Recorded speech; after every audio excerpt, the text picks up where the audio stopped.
तुम्ही रोज चहाच्या टपरीतून ते मोठ्या मॉल पर्यंत UPI, गुगल पे, फोन पे वापरून स्कॅन करताय का? मग थांबा, कारण नुकताच संसदेत कराधान आणि इतर कायदे सुधारणा विधेयक 2026 मंजूर झाला आहे.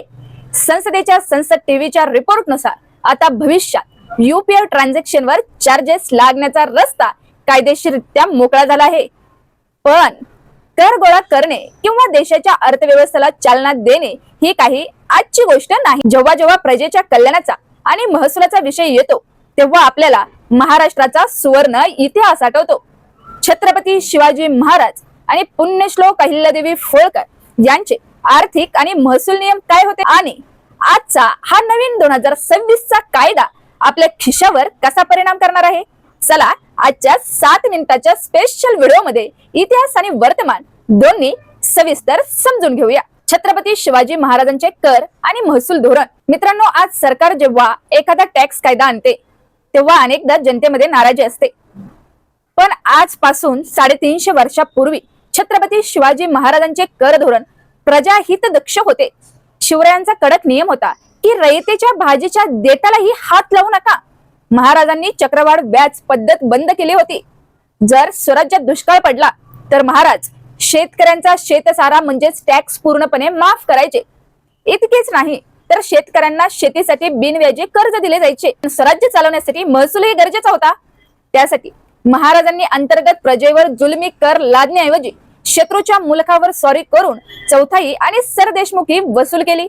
म्हणजे स्वतःच्या जनतेला त्रास न देता राज्याचा खजिना कसा मजबूत ठेवायचा हे शिवरायांचे आर्थिक गणित होते. आता वळूया 18व्या शतकाकडे.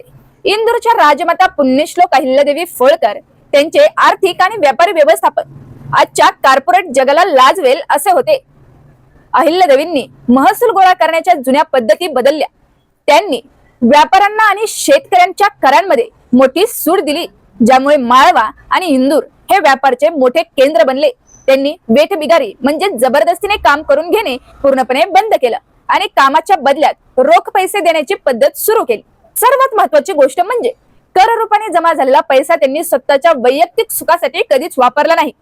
उलट त्यांनी स्वतःच्या पैशातून भारतात काशी विश्वनाथ, सोमनाथ, अयोध्या आणि जगन्नाथपुरी यांसारख्या शेकडो मंदिराचा जीर्णोद्धार केला.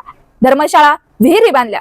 2026 चा नवीन UPI आणि टॅक्स कायदा काय आहे? आता या महान इतिहासावरून आपण आजच्या वर्तमानावर येऊया. 6 ऑगस्ट 2026 रोजी लोकसभेत कायदा मंजूर झाला. या कायद्यानुसार payment and settlement system act 2007 मध्ये मोठी दुरुस्त करण्यात आली. आतापर्यंत प्राप्तिकार कायद्याच्या कलम 269 SU नुसार बँकांना किंवा पेमेंट ऍप्सना UPI वर चार्जेस लावण्यास सक्त मनाई होती.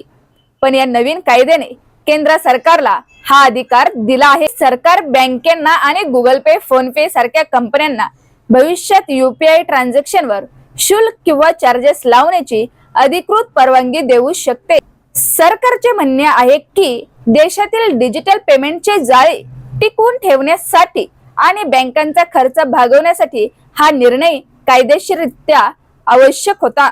या कायद्यात फक्त UPIच नाही तर मेक इन इंडियाला चालना देण्यासाठी ऍपल सारख्या मोठ्या टेक कंपन्यांना ज्या भारतीय कारखान्यांना यंत्रसामग्री पुरवतात त्यांना थेट 2040 ते 41 पर्यंत टॅक्स हॉलिडे कर सवलत वाढवून दिली आहे. म्हणजेच परदेशी कंपन्यांनी भारतात गुंतवणूक करावी आणि इलेक्ट्रॉनिक्स मॅन्युफॅक्चरिंग वाढावे म्हणून त्यांना करातून सूट दिली जात आहे.